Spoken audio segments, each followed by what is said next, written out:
வேர்பிடித்த இடத்திலெல்லாம் மனம் பரப்பிய இடத்திற்கெல்லாம் மகிமை சேர்த்த என் இனிய நாடார் குல சொந்தங்களே, தமிழகத்துல எந்த சமுதாயத்துக்கு இல்லாத பெரும் பேரு சேர சோழ பாண்டியர்களின் குல தோன்றல்கள் நாடார்கள் என்ற வரலாறை எடுத்து சொன்னது புரட்சி தலைவி அம்மா அவர்கள். சங்கரலிங்கனாருக்கு மணிமண்டபத்தை விருதுநகர்ல உருவாக்கினாரோ, அவர் பிறந்த ஊர்ல மணிமண்டபத்தை அறிவித்து கட்டி முடித்த அண்ணல் எடப்பாடியார் அவர்களே, நமது சமுதாயத்தை சேர்ந்த ஒருவருக்கு முதலாக ராஜ்யசபையில் இடம் கொடுத்தது அனைத்து இந்திய அண்ணா திராவிட முன்னேற்ற கழகம். உளவுத்துறை நோட் வச்சிருந்தாங்க. என்ன நோட் வச்சிருந்தாங்கன்னா, இவர் நாடார் மகாஜன சங்கத்துல துணைத் தலைவர். அப்ப எங்க கட்சியில எந்த ஜாதி சங்கத்துக்கும் போக கூடாதுன்ற கட்டுப்பாடு இருந்தது. புரட்சி தலைவி அம்மா என்ற முதல்ல கேட்ட கேள்வி, இது என்ன துணைத் தலைவர்? சொன்ன அம்மா, இது கௌரவ பதவி, ஒரு சிவகாசி மாநாட்டில் நான் தலைமை தானே, அதுக்காக எனக்கு இந்த கௌரவ பொறுப்பை கொடுத்தாங்க. அப்ப அம்மா அழகா சொன்னாங்க, ஜாதி பற்று இருக்கலாம், ஆனா ஜாதி வெறி இருக்கக்கூடாது. பெருந்தலைவர் காமராஜர் ஒவ்வொரு கிராமத்திலையும் பள்ளிக்கூடம் உருவாக்கினார். ஆனா அந்த பள்ளிக்கூடத்துல படித்த பிள்ளைகள் யாருன்னு கேட்டீங்கன்னா, நாடார் சமுதாயம் மட்டும் கிடையாது, தமிழ்நாட்டில் இருக்கக்கூடிய எல்லா சமுதாயமும் படிக்க வைத்தவர் பெருந்தலைவர் காமராஜர். அதனால அண்ணா என்னுடைய தலைவர், பெருந்தலைவர் எனது வழிகாட்டி என்று சொன்னவர் புரட்சி தலைவர். 10 முன்னாள் அமைச்சர்கள் அண்ணன் எடப்பாடியார் தலைமையில் நமது மாநாட்டுக்கு சிறப்பு சேர்த்துக் கொண்டிருக்கிறார்கள். அரசியல் பணிக்கும் அரசியல் வளர்ச்சிக்கும் உறுதுணையாகும் என்று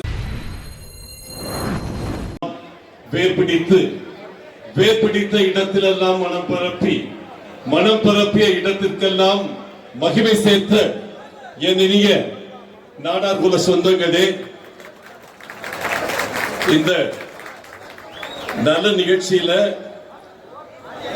1910 உருவாக்கப்பட்ட இந்த பாரம்பரியமிக்க நாடார் மகாஜன சங்கத்தின் 72வது மாநில மாநாடு தமிழகத்துல எந்த சமுதாயத்துக்கு இல்லாத பெரும் பேரு 100 ஆண்டுகள் கடந்த ஒரு சங்கம். இந்த சங்கத்தை கட்டி காத்து வழிநடத்தி வரும் பொதுச் செயலாளர் அன்பு சகோதரர் கரிக்கோல்ராஜ் அவர்களே, ஒரு காலத்துல எனக்கு எல்லாம் பசுமையா ஞாபகம் இருக்கு, நாடார் சமுதாயத்திற்கு ஒரு இன்னல் என்று வந்த பொழுது சிபிஎஸ்இல நம்மளுடைய மாறுச்சேலை போராட்டத்தை இழிந்து பேசி டெல்லியில் இருந்து ஒரு புத்தக பதிவு வந்த பொழுது அதை எதிர்த்து முதல் அறிக்கை விட்டு நமது கௌரவத்தை காத்தவர் புரட்சி தலைவி அம்மா அவர்கள். அன்றைக்கு எப்படி தரம்பால் என்ற அறிஞர், மிக மிக உன்னதமான ஒரு அறிஞர் சொன்ன மேற்கோளை எடுத்து அழகாக சேர சோழ பாண்டியர்களின் குல தோன்றல்கள் நாடார்கள் என்ற வரலாறை எடுத்து சொன்னது புரட்சி தலைவி அம்மா அவர்கள். புரட்சி தலைவியின் 3வது அத்தியாயமாக அனைத்து இந்திய அண்ணா திராவிட முன்னேற்ற கழகத்தை காத்து நிற்கும் எங்கள் பொதுச் செயலாளர், ஒரு முதன்மை விவசாயி, தமிழகத்தின் முன்னாள் முதல்வர், கட்சியின் ஒரே பொதுச் செயலாளர், ஒற்றை தலைமையாக இன்று இந்த பேரியக்கத்தை மீட்டெடுத்து எப்படி புரட்சி தலைவி அம்மா அவர்கள் சங்கரலிங்கனாருக்கு மணிமண்டபத்தை விருதுநகர்ல உருவாக்கினாரோ, அதே போல சிவந்தி ஆதித்தனாருக்கு அவர் பிறந்த ஊர்ல மணிமண்டபத்தை அறிவித்து கட்டி முடித்த எங்கள் அண்ணன் முதன்மை விவசாயி, புரட்சி தமிழர் அண்ணல் எடப்பாடியார் அவர்களே, நல்ல நிகழ்ச்சிக்கு சிறப்பு செய்து கொண்டிருக்கக்கூடிய கழகத்தின் பொருளாளர் அன்பு அண்ணன் திண்டுக்கல் ஸ்ரீனிவாசன் அவர்களே, கழகத்தின் துணை பொதுச் செயலாளர் அன்பு அண்ணன் நத்தம் விஸ்வநாதன் அவர்களே, சிறப்பு செய்து கொண்டிருக்கக்கூடிய இந்த மதுரை மண்ணின் மைந்தன் எங்கள் அமைப்பு செயலாளர் முன்னாள் அமைச்சர் செல்லூர் ராஜு அவர்களே, அன்பு அண்ணன் அமைப்பு செயலாளர் சட்டமன்றத்தில் துணைத் தலைவர் எங்கள் அன்பு சகோதரர் இந்த மண்ணின் மைந்த ஆர்.பி. உதயகுமார் அவர்களே, முன்னாள் அமைச்சர்கள் கடம்பூர் ராஜு அவர்களே, டாக்டர் விஜயபாஸ்கர் அவர்களே, அன்பு சகோதரி ராஜலட்சுமி அவர்களே, அன்பு அண்ணன் எஸ்பி சண்முகநாதன் அவர்களே, நமது சமுதாயத்தை சேர்ந்த ஒருவருக்கு முதலாக ராஜ்யசபையில் இடம் கொடுத்தது அனைத்து இந்திய அண்ணா திராவிட முன்னேற்ற கழகம்.